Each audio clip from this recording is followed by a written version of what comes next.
Studio Rajgir.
रंगी के साथी खोई के मोर पिजावा गे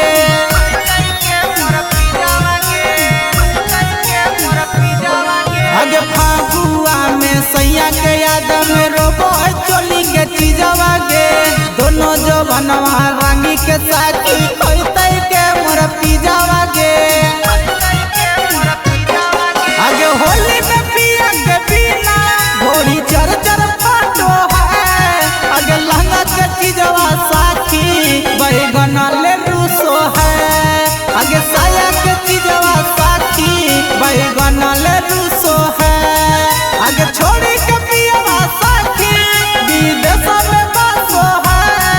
आगे साया के चीजवा साथी बैगन ले रूसो है।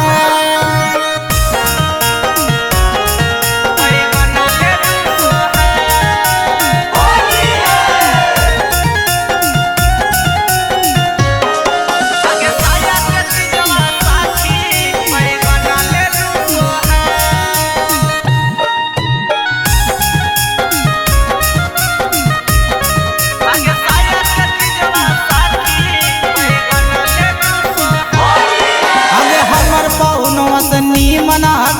तिनिया के सजना मांगे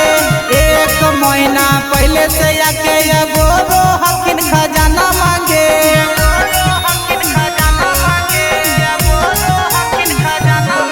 आगे हमर पौनवा से नीमन तिनिया के सजना मांगे एक महीना पहले से एगो